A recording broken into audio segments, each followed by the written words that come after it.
I'm going live. Yes. Spread it, spread it, spread it good like the coronavirus. So I have to say, I was reading, I think it was in Italy or France, that 339 people passed in one day. Wow. Yeah. And it was up to over 27,000 people. Yeah.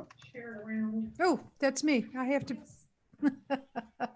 Oh, no, I have to do the wrong thing. I stopped the recording. There we go. Okay. Well, welcome everybody. Welcome to Spiritual Insights. I'm sorry for the delay getting this out to you, but we were having some severe technical difficulties. So I want to welcome Mike Cavalli back to join us. Hi, everyone. Hello. And Teresa Scott Reed. Hello. And so I hear Mr. Tug coming up by me, my mascot. So, there's so many things that we could talk about, but I think really, Mike and I and Teresa were talking this morning, and the thought of looking at the duality of what this virus is. And so we know what the negative is. We know what the downside is. We know about the stress. We know about the panic. We know about the concern. People who are not working, who might be hourly workers or service people who make their money from their gratuities that aren't able to do that. And that's scary. It's very scary not knowing where your next dime is coming from, where your next meal is coming from, where you have only so much money to last your short window of time. But let's look at the things really are not being addressed very much. And that's the positive side of what's going on with this pandemic. And so as Mike was sharing early this morning, and I'm going to leave it to you to go share it. Okay. You were saying? Yes, the positive side of things. Well, it's evident already we've got cleaner air. Pollution is down. And this is because, for example, today we discovered, I'm talking to you from Austria at the moment, that flights to Switzerland, England, Spain, France, Italy have all been stopped, and Austrian Air, as from tomorrow, is grounding all its flights. No flights from Austrian Air. So we've got less air pollution from the aeroplanes because people are working at home. There's less pollution on the roads, less cars on the roads. It makes it safer for the weak and vulnerable also. And equally as important, we're taking less resource out from the ground, i.e. oil. So we're using less. So it gives the planet a chance to heal itself, and we get the benefits from it. What are the benefits? Well, we've got no pollution or less pollution. So we get purer air into our lungs. Our immune system gets stronger. Ironic, from something that's destroying us, we're seeing a reverse effect where we're getting something that makes our immune system stronger. And we're approaching the summer, and we've got sun. And the sun, the vitamin D from the sun, if we do what is called sun bathing and not sun gazing, which is to bathe ourselves in the sun to the point that we feel the pinch of the sun and no further, and not in the midday, we will be getting so much vitamin D, which also helps to fight this condition. So these are a few things, just a few things. Well, and here's the other thing. If people can't go and hunt and kill animals in Africa, or in, the extinction of the voice of the voiceless, that really support our ecosystem, well, then would it suffice to say that then, more animals will have the opportunity to reproduce before being murdered? Yeah. And when I went shopping the other day, fortunately the panic in Austria only lasted a couple of days. They're quite sort of straight-headed over here, but the meat shelves were empty. I'm a vegetarian. I'm a trainee vegan. But I'm vegan. Trainee vegan, yeah. What is that? I'm building up to becoming a vegan. Got it. Okay. And the meat shelves were empty, so people now have another option to look at their diet. Yeah, that's very true. And to see okay, how else can I get protein? Because actually from my research, when I was in natural health, you know, kale actually gives you more protein than red meat, as it Kale? were. Kale, yeah. Obviously, people with heart conditions have to watch foods with vitamin K in it. But the point I'm making is that it gives us the opportunity to also address our diet. And of course, if we're no longer eating animals, we're already seeing a lot of farmers switching to hemp from dairy. Yeah. And so, you know, this whole thing, if we look at the perspective in a different way, how we have been given an opportunity to change our ways for everyone. And I think that the other way that's positive is families are reconnecting. You know, Yeah. they're playing games, they're doing things creatively together. People have time to meditate. They have, you know, they can now delve into the healthy things from reading more, Yeah. doing creative art, um, you know, painting with their kids, doing Yeah. art. Yeah. Okay, why am I know why. And then my brain is just like slow, but doing creative outlet things that really bring the creative outlet. Yeah. And here's the thing, I think we can all go on our back porches if it's warm enough to do Yeah. so. Now I heard it snowed in Chicago today, so nobody may want to be out there during that period of time. But if you're in a warmer climate, you know, you could sit out and as long as you're not interacting with anybody. Mm, And I think that's the thing, is being close to everybody. The social distancing right. seems to be very big. And what's interesting now are these celebrities, sports figures and celebrities that, you know, like didn't seem to, you know, were with a lot of people, are Mm, now coming down with the yeah. illness as well. Yeah. And it's Mhm. ironic that these are some of the supposed to be the fittest people with strong immune systems. Exactly. Yeah, it's changing everything. It's given us an opportunity also to be still, just to be still. You know, when we look back, how many people do we see going to work, coffee in one hand, eating their donut in the other hand, having breakfast on the run? I mean, Talking on the phone at the same talking time. on the phone. I mean, it's madness. It really is mad. And we get the opportunity now to look at this and say, you know, was I really doing that? I mean, I did it for many years. You know, I got on the hamster wheel like everyone else. But when you step back and look at it and go, wow, what sort of life was that? I'm eating my sandwich on the phone, holding coffee, all to get to the office on time. When we step back now, we have the opportunity to, in the very least, say, when things go back to normal and I go back to work, can I do this differently in a more sane way? Is the only way I can do it. But we need to look, we need to focus. And that's the other thing it's given us, the opportunity to analyze and relook at ourselves and see. Regroup and start new habits, Yeah, new exactly. practices. Yeah. Maybe they're not habits, let's call them practices. We get New to start new practices, new ways of living.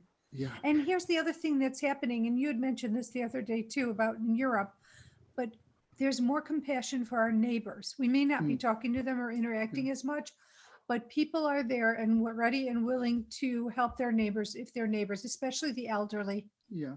or those who have compromised immune systems. Yeah. It- Yeah.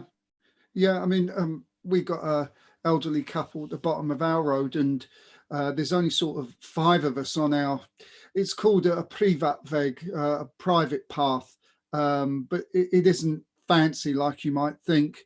It's just there at the bottom, and I was going to ask them, to get my wife Elizabeth to ask them if they would need any shopping, but my other neighbour at the other end had already asked. So people, and it's a lot easier in Austria actually, for people do look after each other. It's a very calm city generally, although the Viennese will tell you otherwise. But coming from London, Vienna is very calm. It's very, the the pace, you can't compare it. It's old world still by my standards, you know. People still stopping for an hour for lunch, boom, you know. Coffee shops all full, well, they're empty now. They're all closed from tomorrow for a week. Just for a week? Restaurants and bars and coffee shops, they're closing for a week, and at the end of the week they're going to see how this proceeds. I think here in America, the cities they're doing, like New York has closed, the governor has closed everything. And I didn't see it, but I heard that a lot of the governors, the one in New Jersey, New York, Connecticut, they're working together, but a lot of them are all yelling and are really upset because of the way government is, not everybody in government, the head of government is handling things. Look at this. I just want to say preference. This is not my personal opinion. I'm just repeating what I've heard. I don't want to put my political views out here. It's not, this isn't the format for it. But what I am saying is that I heard that all these governors had, they had their panties in a twist, and rightly so, because things are not being handled to the degree that, like, it's not taking it as serious as it really is. Yeah, well, they're taking it serious here, just to let the people know. And so we have to change our perspective. In Austria, for example, only supermarkets, pharmacies, essential services are open. Everything else is closed. I can go out so far and do this. If I'm alone, I'm okay. I can only walk with somebody who I live with at the moment. So, and if I am walking, say, with Elizabeth, I will most likely be stopped and asked, are you together? Having said all of that, you know, it does give rise for opportunity for me and my wife to talk and do shopping together, because we find now that part of our business has been knocked out temporarily. So we have a little bit more time for togetherness. Right. And so we also now find that the petty arguments that we may have, or I'd say not arguments, but disagreements, if you like, become not important anymore. Yeah. And so we are, because of this, getting closer again, because we're not in the panic and of the everyday life. Today outside was like a Sunday feeling, and it really was really quite nice. But yes, it's given us that opportunity to be that couple again and to have that Sunday feeling again, because in Austria everything is shut on a Sunday anyway, except for coffee houses. You can get coffee, but you can't go shopping and buy clothes. That's all. People still love their Sunday. Well, and not I think where that, you are, but in Salzburg you can. possibly then, yeah. I believe in Salzburg those shops are still open on Sunday. Yeah, Because Vienna, it's a huge tourist attraction area. Yeah. Mozart's home, Sound of Music. Yeah. And so so what else does this do? Last night, my wife, we opened the door to the balcony, and we started singing while she played the piano. The guy over the valley had his trumpet out and he started doing things, and it was this togetherness again. And so it asked the question, well, why don't we do this every other Sunday? Everyone, doing all this. And so we start to get a sense of community once again. So these are all very positive things. And when this is all over, I feel that it's our duty to continue to do this, to have this brotherhood, camaraderie. It makes for a better place. And this imbalance has created the opportunity. Also, children at home. Well, we can say it's going to drive parents mad, especially because they're working at home now. But this is an opportunity also to show children a different kind of education, how to cook, how to change a tire, how to do an oil change, to show bills and say, this is how mum and dad make the house work. actually real information. Right. Yeah. And I think that that's also like, I know Teresa and I were talking, um, and we were talking about how she has 3 children, Mhm. 8 and under. And this is a great time to, in between like the oldest one's schooling, but where one can, do projects together. There's Yeah. finger Yeah. painting, there's Yeah. mosaic. I mean, and there's even things that you can do educationally, that might be a little boring for the older one, but he could participate as a game with the younger ones and make it Yeah. an educational Yeah. something or other. Yeah, It's that's just our be- Go that's ahead. our plan. Where I've got the little canvases with getting just things together for the nursery and stuff like that. Where I've got the canvas and I got the cutout stencils that are like the stickers. Yeah. So I'm going to put those on the canvases, and I've got paints to match the color scheme that we're doing in her room, and just let the kids do that. So then that way they have something to do, Yeah. and it's something that Personal. they can see, and that it'll be in the nursery and something they can be proud of. I got a whole bunch of seeds and flowers and stuff like that to start a little garden, and that way I can also at the same time teach Caleb science and the whole Yeah. growing process and everything else. Sorry, I didn't realize my phone was still on.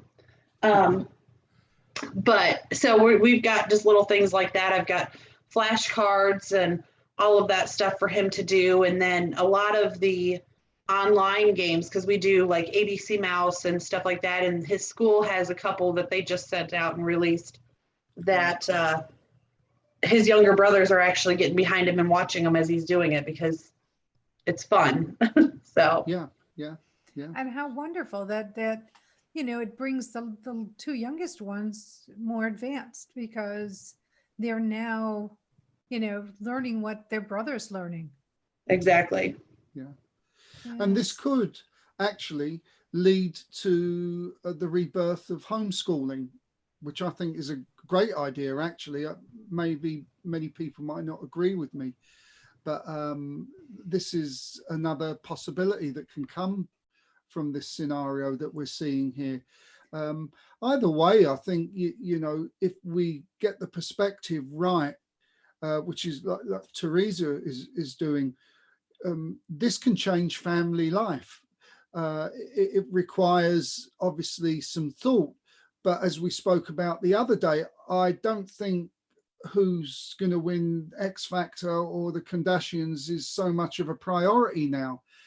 We've seen the end of bread and circuses in the form of beer and football. This gives more opportunity to do something on a Saturday with your family. Yes. Because there is actually no sport for guys and girls to watch, so it's more opportunity for family time. So I think the essence that we can take out of this, it is a real a once in a lifetime opportunity to get together the family spirit one more time. It's another thing that's been presented to us, and I think we should grab this and obviously help the weak and the vulnerable as a very important part of this, because you'll be teaching your children that this is one of the most important things as well, to help the vulnerable ones. Absolutely. Well, exactly. And so with the schools being out for 2 weeks, we've received so many messages because there's a lot of families, especially with so many people going out and just buying the stores out. A lot of the stores now, it's like pulling teeth trying to just get a few days worth of groceries. So we got an email saying that there's a couple of the local restaurants that'll be offering free lunches for kids during these times throughout the week. And that there's churches that this day of the week, they'll be open as like a food drive type thing. The school has where they have either a delivery service for the elderly and stuff like that, people that don't have cars to get out, that they can have food delivered straight to their doorstep. And they also have where 2 days a week the school is open and you can go and pick up food from the school, where the local food banks and stuff like that have all come together to get food, because there's so many people, and there's so many people too, so many mothers and single parents and that type of thing that are struggling right now because, one, they use school as almost like a daycare system for their kids so that they can work while the kids are in school. Now the kids are off and they're trying to figure out how they're going to make ends meet, because How they're going to even feed the children. Exactly. And so many of them, like I said, they use the schools, because our schools, they do both breakfast and lunch and have a snack in between and everything else, so that way the kids, during the week, the only meal you really have to worry about is dinner for those kids. And now it's like the extra food for these kids, which, I mean, your parents, you should expect that anyway, just in case the kid is sick and stuff like that. But there's some people that can't exactly afford it. So it's just great that the community is coming together so much that, like I said, there's even restaurants, McDonald's, and there were 2 other just like local just restaurants that are offering free meals where you can come in, pick it up, and take it home for the kids throughout the week. So Wonderful. And, we were talking about putting together a foundation so that we could disseminate funds to those people who need them, bring it from, people donate, and then we disseminate it to those who are really struggling, and we do it through different associations, not-for-profit, organizations. Well, I'll tell you what, I hope one of the other things that comes from this is the just, I don't know the, the logic behind it, but to pay farmers to destroy their produce. This is something that goes on in Europe, because farmers say we'll produce too many apples or too many oranges. The EU was paying them to destroy them so it could keep the price of the apples and oranges at a steady rate. And we used to have wine lakes and butter mountains, they called them. And we used to, they were distributed to the churches to give to the poor, and that was stopped. It was all destroyed. It didn't make any sense whatsoever. But so I hope one of the other things here is that we will now begin to understand a little bit more of the value of food, because thus far we've had so much of everything. We've just gone and got it. And understandably, we've never had a second thought about, what if we run out, because it never been in our thought process. But I think now we'll think a little bit more about waste. And about community gardens or our own gardens. And so we become a little more self-sufficient. Yeah. That was actually my thought process, and why I got all this stuff for the garden was because I have just a fridge and freezer combo. Right. And with people going out and buying the stores out, and then just like the word around that the stores could possibly also be closing. And it's just like, well, if they do, I'm SOL.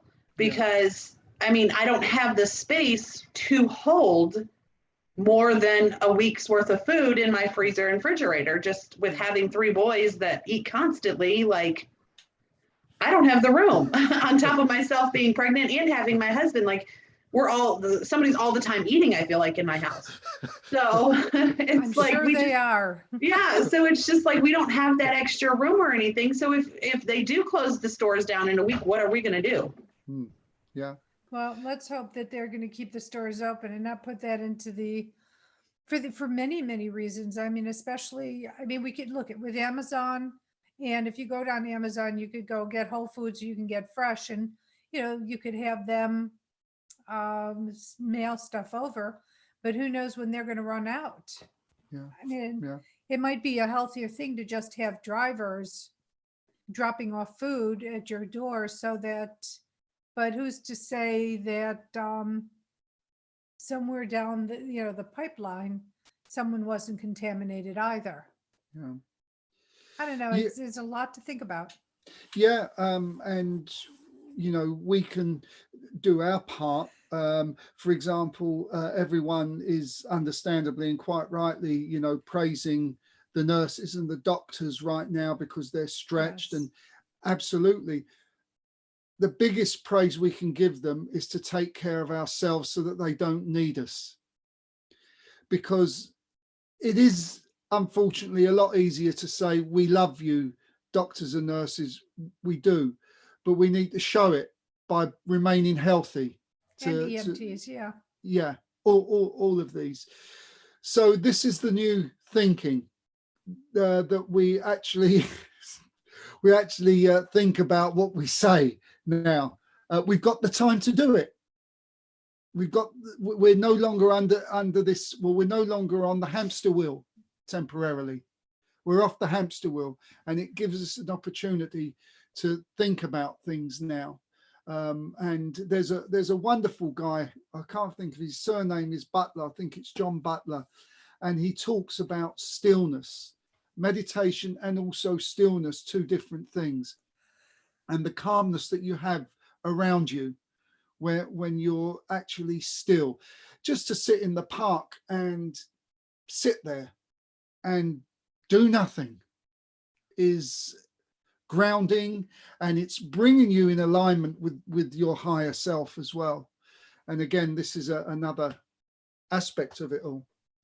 It's true. I have to say, I was walking Tug today, and there was 4 geese, and they were two of them were highly agitated, highly upset. And I'm walking by going, okay, what are you so upset about? It was really interesting. And it's something that if I wasn't walking Tug, if I was sitting on my back, in the back, I could watch these geese and just watch what's going on to find out, is somebody intruding on your space? Is somebody doing something with your baby eggs? What is going on? But yeah, there was a whole lot of squawking going on. Yep, they are a bit temperamental. When I'm in London, I stay on a boat on the River Thames, and it is really quite noisy when those ducks come into land in formation. And I hadn't been there for a while, and they're really quite intelligent because I've always got oats for them, and I give them their breakfast. I hadn't seen them for a couple of months, but they remembered me, and they all come back waiting for their oats. So, for Uncle Mikey to feed me. That's it. Yeah. And there's all these sort of turf wars here. The canards are the vicious ones, and then the ducks sort of move out the way when they're there. But everyone gets their little piece of breakfast. Yeah. God bless it. When I was a kid, I used to go fishing with my grandpa all the time. And when I would get bored from fishing, I would take my fishing pole, and we'd always bring bread because there was always geese running around there, geese and ducks and stuff like that around the lake. And I would take my fishing pole and I'd try to catch the geese with my fishing pole. I'd put bread on it. Oh, I hope nobody was dumb enough. None of those birds were dumb enough to catch it. No, my grandpa would always yell at me before they even got close to it. But he'd tell me just to throw it out and quit and come back to fishing. But yeah, that's so funny. It's so funny. Well, so I'm going to just put it out there to people: be kind to your neighbors, be kind to yourself. Yeah. Take care of yourself. Help others if you see them in need. And I think that please don't hoard, because at the end of the day, you may not need toilet paper for 10 years, but it really sort of upsets the manufacturing distribution flow and what's going to happen, when all of a sudden no toilet paper is being bought because everybody bought so much. I mean, I'm using toilet paper as an example because that's what's out there, but it's paper towels, it's Kleenex. My husband went to go pick up stuff the other day, and he was telling me that people were getting creative on what they were going to use for toilet paper because they couldn't buy any because there were none. And it's like they say that at 6 a.m. the toilet paper is out, but by 8 o'clock it's gone. So you're very lucky if you're able to walk away with your limit of 2 packages of toilet paper. Wow. Yeah, I'm still trying to find the correlation between it all. And that's, I think, for a greater mind than me, because I can't find the correlation. I would think what would be more important than toilet paper would be cleaning supplies, would be, frozen fruit, frozen fruits and vegetables. I went into Whole Foods on Saturday, and the whole poultry section along the wall with an odd item or two was gone. And I'm like, oh my God. And I just think people just think that they're not going to have food to eat, or what they're not going to have places to deliver. Yeah. Yeah. You can easily find food for delivery. Yeah, yeah, and also I read today there was a pharmacy on your side of the pond there that with the unused or the end of the bottles of alcohol that weren't used for making up potions and stuff, they have put in other bottles to make disinfectant with, because people are out of bleach and all the rest of it. And again, so we are actually seeing more and more businesses also not thinking of how much can I make out of this, but are genuinely trying to stay in business and help people. So we're becoming more productive in our thoughts as well. We're Innovative. becoming multi-potentialites. Yes, we are.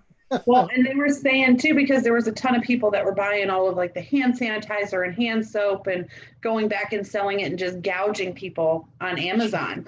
Yeah. And Amazon put a whole halt to that too and said that you cannot price gouge people just because of the crisis. Like, Yeah. charge the normal price. And there was some guy that had, I think it was like 14,000 bottles of hand sanitizer. Yeah. That was his whole thought process, was he was going to buy it all and then just gouge people on Amazon. And now he's like, well, I'm just stuck with all of this hand sanitizer. It's like, well, if you wouldn't have been an a-hole to begin with, Yeah. like, you're sitting here and you're buying all this stuff, not thinking, okay, yes, you can keep your hands clean, but if the people that you come in contact aren't doing the same, they're going to get sick and cough it right into your face. So what's the difference? You have It's to. a very self-serving, greedy mentality, a It greedy is. mentality. Yeah. And It's very small-minded. That's what this imbalance is also serving. Hopefully this person will have learned his lesson. Hopefully he will start to distribute it. He's going to have clean hands, if nothing else. Yeah.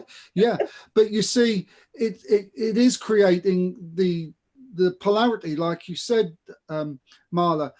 Those with the compassion and the common sense, and those that want to see, let's make a fast buck out of the misery, if you like.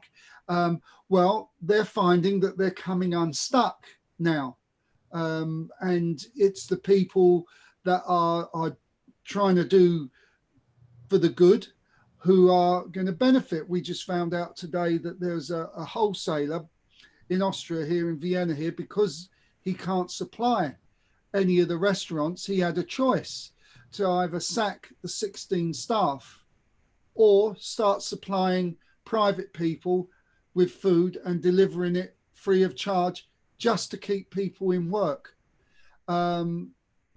This is quite admirable, because I'm sure he could have closed this business up and walked away without paying debt and all kinds of other things. But so we are also seeing a lot of people having responsibility with this, and these will be the winners. But here's the thing, he's selling food, so he's keeping his revenue stream going. He's able to then pay his employees. But what's even more, he's able to keep his lights on, both at home and at work. Well, you see, if he shut his doors and walked away, I think it's cutting your nose to spite your face. 16 people are out of work temporarily. People are not getting their food. The food's going to go to waste, especially if it's fresh, perishable food. And then, nobody walks away a winner. Well, and that's the same thing they can be doing with restaurants and stuff, because like I was just looking, the whole state of Illinois, they've closed all dine-in restaurants, fast food and like drive-through is open, but like the option to go in somewhere is closed. And it sucks for all those people that depend on the tips and all the waitresses and waiters and stuff like that, now they're just SOL, whereas they could still somewhat do it if they were to keep it open and just have the option of just pickup. And people still give tips and stuff like that. Well, they can do a skeleton staff, because I remember when I was 16, I worked at McDonald's, and there were a lot of people behind there. I mean, it gets very tight back there, and everybody has their own department. You've got the fryer, the milkshake people, the burger people, the expediters, the people at the window. And though they're like in focused jobs, there's still, one person at each register. That's a lot of people. But if they can get away with doing it with a skeleton staff, and if people would please be patient with those who are trying to work with them, help them. Yeah. And also at this time, leave a tip. Exactly. You know, Yeah. this all helps. And people who have bought tickets for theatre, for example, instead of claiming your money back, if you can, just let those tickets go, and that will help keep the staff running at the theatre. There's all these little small things that we can do if we can afford to do that. I would suggest you That's can the afford caveat. not to have your get your money back if you can afford to buy the theatre ticket. You know, it gives everyone a chance. And what's the bonus of all this? If you do this with a loving heart, with being really genuine, you get more back than you'll ever imagine. This has again been proven time and time again. To give generously without reward, you get the reward one way or another. It's It might true. not come immediately, but you certainly do. You certainly do get it. So there And is here's so. Yeah, I'm sorry to interrupt, but I Yeah. wanted to jump in and say, and this is also the time where that 1 or 2%, who keep who have the money, the accumulation of money in this world. This is the time to be generous and to give back. This Yeah. is the time to help people who really need it. And here, the reality of it is if you're a billionaire, excuse me, Mm. that giving a few $1,000,000 is not going to hurt your lifestyle one iota. No. With that money that somebody might receive might make a difference in theirs. Yeah. Yeah. Absolutely. Exactly, because there's going to be so many people that are going to be behind on mortgage payments, that are going to be behind on electric bills and everything else because they're out of work for these 2 weeks, 3 weeks, however long it goes. Mm. And they have to somehow figure out how to make it up. And I know they were saying that loans are going to start becoming available for people more easily than they were before. But then the people that are still right now living check to check, how are they going to afford now a loan payment on top of it when they're out these 3 weeks worth of pay? Right. Yeah. Yeah. And even if you take the bare minimum, whatever that means to whomever receives it, you still have to pay. And the money isn't free money. I don't care. Somebody said to me today that it's only 0.25 percent or 0.025%. But that 0.025 for each dollar. So 25 cents, what is that? Whatever that Quarter, is. I yeah. can't even think. So it's full disclosure, I still have a fever. So, but the bottom line is that people who are having trouble making ends meet then now have a loan of $2, $3, $4,000 on top of everything else they have. That's a lot of money, and the interest on it adds up, and it's a lot of money. Yeah, I'm surprised it's actually loans that they're giving. As we spoke about in Italy, they're suspending all mortgages, rents, and utility bills. I heard that. Yeah, And we should do that here. I mean, I feel that this is a global situation, and globally, yeah, I feel that those people who have the ability to have compassion, to have the ability to give back in some way, to do that. Yeah. Yes, it might take a few shekels out of their pocket, and Yeah. things might be a little tighter for them, but not as tight as the people who can't pay their rent because they're on gratuity based jobs yeah, or minimal pay. Well, and it's it's especially with like mortgages and stuff like that, like just being able to suspend it and then just add it to like the end of the mortgage. So rather than paying that $1,500 now, $2,000 now, whatever the case may be, paying it 2.5 years from now when you're almost paid off your home and adding just an extra month to it. and the same thing with rent. I think the same thing with rent and credit card statements. Exactly. Give everybody a couple of months to Get not caught that you back want up. them to build up their and that's what they're going to end up doing, is having to live on their credit cards. But to understand why and give them a little bit of leeway, or do some creative accounting and figure out a way to not hurt the people who are challenged as it is. yeah.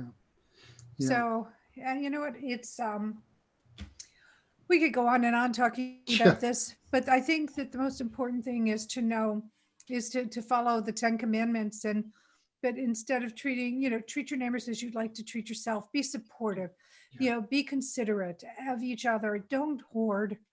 And because the other person might, you might need it, but somebody else might really need it, especially elderly or those with compromised immune systems or lung issues, whatever it might be. Well, and then there's so many people that are buying diapers and wipes and baby formula because it lasts longer than milk. And it's just like, those people aren't thinking about the people that have children that need to put diapers on their babies, who need to wipe their babies' butts, who need to, well, and not even just babies, but elderly and that type of thing, that they need those wipes for those reasons. And I understand toilet paper is out, but as a grown person, you can rationalize that and find different ways around it. And worst buy a handheld shower and use it on your backside. That's what they do in the Asian countries. Yeah. So as I'm putting it in, as I'm trying to wind this up, like I said, we could talk about this. There's so many pieces of information, but it's the importance of the kindness, the generosity, the support that we could give one another as human beings. You don't have to like someone to help someone. If someone's challenged and they need something, do it. Like you said earlier, Mike, it'll come back to you tenfold.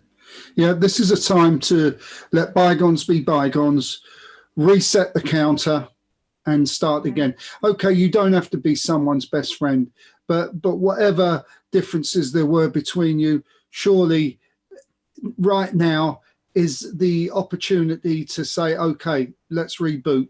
Yes. Well, and it's just a thing to remember too, even if you can't help financially, prayer helps so much as well. So just adding the whole situation into your meditation in the morning and to prayers whenever if you do pray, or if you use just meditation or whatever you do, just adding the situation and adding the thought for others, because me praying for myself does one thing and somebody else praying for me adds to that. So at one point or another, it's going to be answered. So if you can't help financially, at least help through prayer, help through meditation. Exactly. So it's just, they said, and I'm going to have one more thing and then I want to wrap up, but how the administration said, we're going to have a day of prayer on Sunday, but nobody's going to church, nobody's going to synagogue, nobody's going out to do this. They're, but you don't need to. The thing to remember is you don't need to go to a church, temple, center, any type of religious center to pray. You can easily pray on your own and pray for the world, because we all need to heal. And we all need the support in healing this. And remember that when we all pray together, it raises the vibration. It makes it so much more powerful across the board. For sure. So hopefully next Monday when we return, that everybody will be healthier, that the world will be healthier, and we'll get back a little bit more normal, in our lifetime, in what's going on here. A new normal. A new normal. Thank you again. I just love when you come on here. I'm so grateful. Thank you, Teresa, as You're always. welcome. So appreciative of you. And to all of you out there, thank you for popping in. I'm sorry about all of our technical problems that Teresa with her technical magic was able to get it going. And so I send you love. I send you gratitude. I send you prayers. I send you healing. As I'm talking, hopefully I'm okay. I get permission from Mike and Teresa. When I say I, it's we. We send you love. We send you blessings. We send you gratitude. We send you prayer. And we send you good health.